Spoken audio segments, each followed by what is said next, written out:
Hello everyone and welcome to another episode on M&D Fantasy Corner. I'm Duncan and with me as always is my friend Momo. Hello, everybody. Welcome to fun episode. Yeah. This is not podcast. I believe this will be shorter. Yeah, hopefully, man. But knowing us, you never know. But shall we just But jump into this it? is we were planning to do like top five moments from book one, but we decided first to do review of book one because I read like for last couple of years I'm reading like some bad stuff about book one that I like really disagree with. It's first of all it's amazing book, but people are complaining that it's kind of boring, that it's slow. Book 1? And yes, book one. Wow. And I understand because it is kind of slow, but I think it's about people's expectation, man. This is like first book in planned 10 book fantasy series. You need to introduce characters. You need to do lot of world building. You need to introduce magic system. That takes time. But not only that, man, like I think other fantasy series have much easier task at world building because in general, like every fantasy series that you read, you had trees, you had I don't know dogs, cats, horses, shit like that, right? Yeah. Here, man, this is like completely unique flora and fauna. Oh, compared to Earth. And you need time to introduce this and to introduce it well, in my opinion. And that is what Brandon did in maybe first three quarters of book one. He introduced to us this like very unique fantasy world. Like all fantasy worlds are unique in their own way, but you read Malazan, you read Wheel of Time, you read Game of Thrones. They are essentially recycled Earth, basically, Yeah, right? just a different continents, different land and sea Yes, masses. but it's mountains, wind, shit, normal. Man, Roshar is completely unique, man, compared to Earth. It's totally different. Flora, fauna, I don't know, even humans are different because they live in this unique world, and they are because of that like Brandon did a really good job that kind of this world, like climate of this world and situation of this world influences everything, even humans that we know after book 3 they are pretty much same humans as we were, but they came here and they are changed by these effects of this world. And this takes time, man. And not only that, it takes time to introduce characters. In general, every first book of every like big fantasy series, like take Wheel of Time, it takes time to get the ball rolling, to introduce character, to introduce world. It just, in my opinion, that this book need more time because it's very very unique. I I just this is my only personal opinion, I guess, from reading it. I didn't feel that it was slow. I didn't even know that because I'm not going to Reddit or Stormlight or Cosmere. I still didn't read everything. I don't want any spoilers. But I really didn't know that people had that opinion on Wave of Kings. That's such a weird thing. To me, it felt really fast paced. It wasn't so much fast pace at the beginning, but like I say, I understand. Same thing like I always say when I recommend to you TV show. I always say to you, okay, watch first episode, but you cannot judge by first episode. You need to watch little bit more. First is always like at least for me, it's very hard to get into new fantasy series because exactly because of this reason. Because at the beginning you have like maybe depending on book, you had third, may sometimes maybe half book of basically introductions. And second problem that a lot of people had with first book was that at the beginning, man, there was too much jumping between characters and point views. And not only that, but also timeline was little bit strange. Because you had, it's easy for us now because we are used to these flashbacks. But at the beginning, man, when you are not familiar with the structure of story, it was maybe for some people a little bit harder to. First of all, you had, I don't know, it started with set point of view that happened like, I don't know, some years in a past. Actually, no, first you had event that happened like almost 5,000 years ago. Then you had event that happened, a couple of years before main story. Then you had Kaladin and his flashbacks. That was, I think, also a little bit confusing to people. And not only that, but introducing, a bunch of new characters and point of views from Kaladin to Dalinar to Yasna and Shallan. Actually, not Yasna, but Shallan. I don't know. I really didn't feel, but I guess I had unique experience with that, but didn't feel negativity of that as well. And also, I have to say that, like also at the beginning, I might have had little problem with like characters, especially Kaladin. He felt a bit too gloomy for my liking. But it was, in my opinion, realistic also. But wait. And I think Brandon, what? Out of these, like, all complaints that other people had, which one of those you felt when you were reading it? Mostly, man, that, it was kinda gloomy. First half of the book, there was no any, like, feel-good moment. Especially for Kaladin, man. He was, just like somebody was shoveling shit on him non-stop. I just needed, at the first maybe half of the book, I just needed like one win for him. And, he didn't get that. That was for me, I think, most, difficult. But you got rewarded. But thing is, man, I also, but I also say to people, man, like, even if you think that this book is slow, last third of the book will blow your mind, in my opinion. I don't know, like, especially that part is weirdest to me, that people actually felt that book was slow. And to me, that was one of the most amazing things about the book. I didn't feel it was slow. I felt it was very fast. Especially, for example, prologue starts with one of the most important events in this series, with that assassination of Gavilar, and we see it through the eyes of murderer.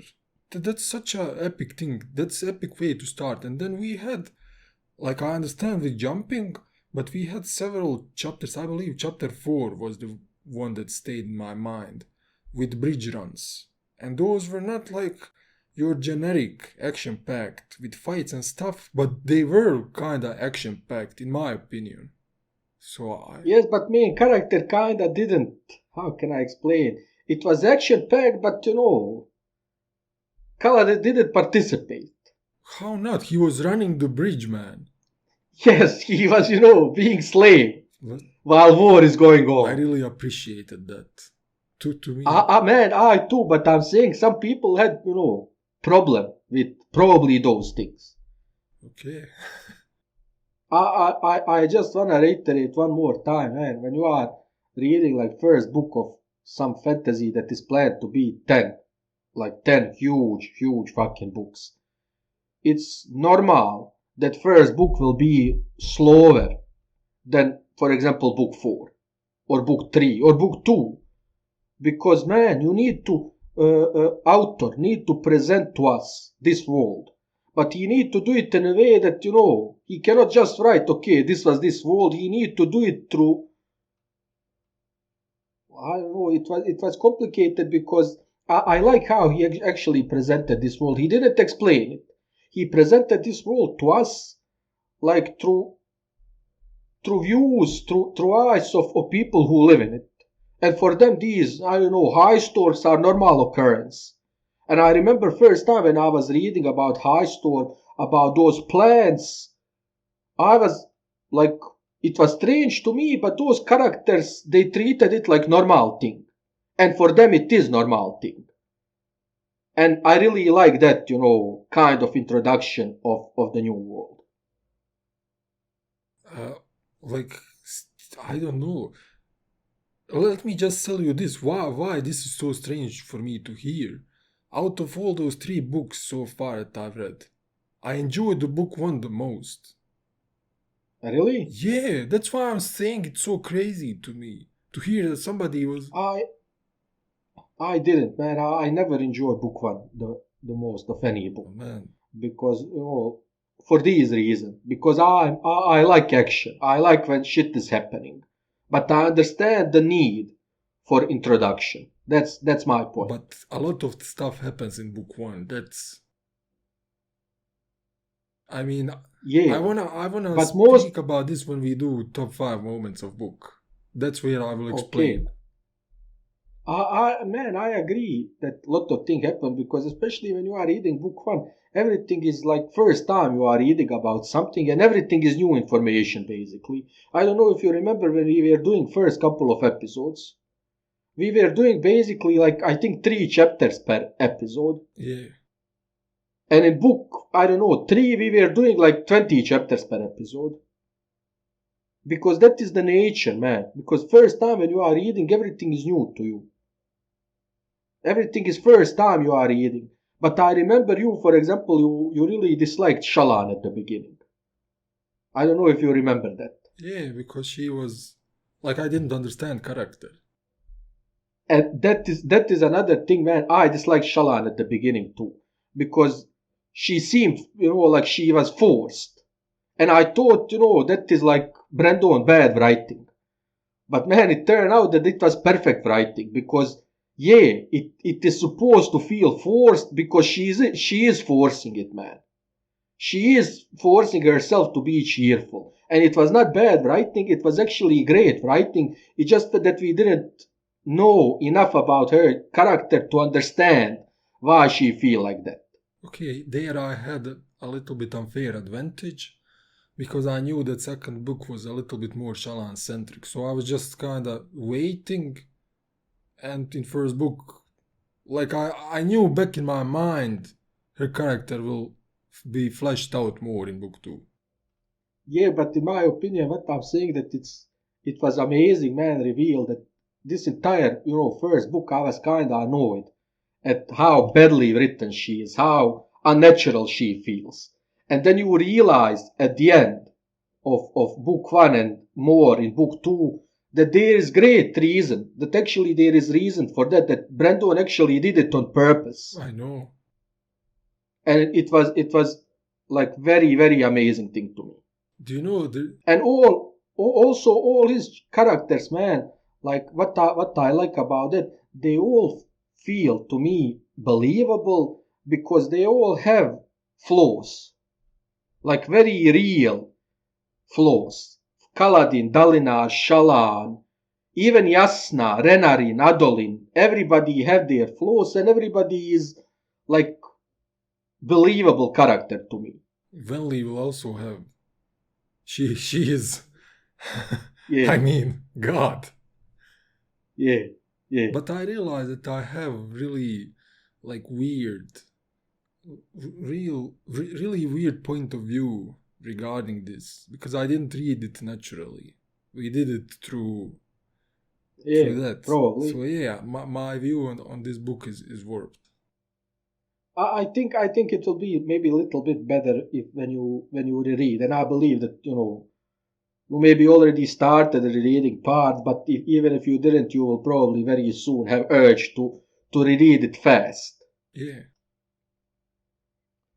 But anyway, this is all I have to say. Do you have anything else to say? I mean I just have because I don't even know how we will name this episode. Like what is this? I don't know. I don't know. It I don't know, defending Stormlight Archives, book one. Yeah, I mean, I was expecting it to be some sort of review where we say our impressions of book one. Oh, what are your impressions, for example? Well, I have two things that kind of impressed me in book one, and those two things are like I didn't expect. First thing is magic system, because you were telling me this is hard magic system. I never read series about hard magic system before this, and so I was expecting, kind of weirdly, some mathematical rules, very boxed rules, and deep down I really didn't. I kind of disliked it, but I was giving it a shot. Like, okay, let's see what it is. But then, as I was reading more and more, I started to realize how it blends with magic and everything. Like that blew my mind, and I really enjoyed this hard magic system. So that's first thing. And second thing that like I said, I will never forget that is those bridge runs, because I was first bridge run came, and then second bridge run, and I was thinking, oh my god, he's gonna repeat everything again. But he will always add something really interesting to these bridge runs. And that experience of him growing through those runs, I mean, that was such an adventure to me. And those two Man, things. I remember me as a reader. I felt desperation reading about those bridge runs. I don't know. I don't know if you had. No. I had feeling of dread when I knew that bridge run is coming, because I knew that shit will happen. I don't know how to explain, but I really appreciate something that, like, I don't expect, and then it hits me. And here I didn't expect such a masterful writing of suffering. Like, it's weird. I don't know how to express myself. Yeah, I kind of understand, but also about magic system. I remember also telling you for long time before you even started, long time before I even read first book. I was telling you about Mistborn and about his magic system there, and how I liked that he set the rules early, and like for example in Wheel of Time, like there are million powers, but they are all like Robert Jordan didn't, because there are so many of them, he didn't take and like dig deep into them, find like some new ways to do some new things with those powers. But that's what Brandon do very well. His magic systems are simple on like first look. Like for example, Kaladin power. No, I mean power of Windrunners. There is like lashing. There is reverse lashing. There are three basically like different facets of that power.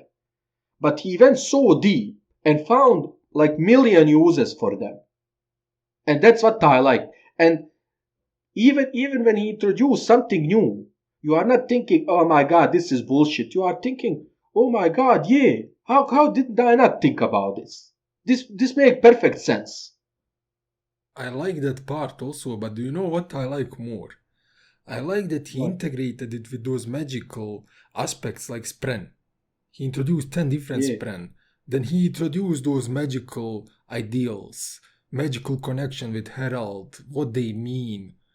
I mean, it's so deep on so many, but what you are saying is also epic. I understand what you are saying. Like, each power he kind of always build it up, make uses. I love that too. Yes, and every new use, man, this is the most important to me. Every new use that he like introduce, I never think this is bullshit. I always think, oh my god, this makes perfect sense. I agree completely. And that is great for me, man. Yeah. But anyway, this is it for me. You have anything else to No, I say? just want to say, I think you're, like, how we will name this episode? Probably I don't Defense of know Way yet. of Kings. Probably. But I don't know if Way of Kings needed defending. For I think, there are people that, it need to be defended against. Okay, but I like because this was defending it. Yeah. But anyway, guys, I hope you will enjoy this episode. and see you next week. Bye. Bye.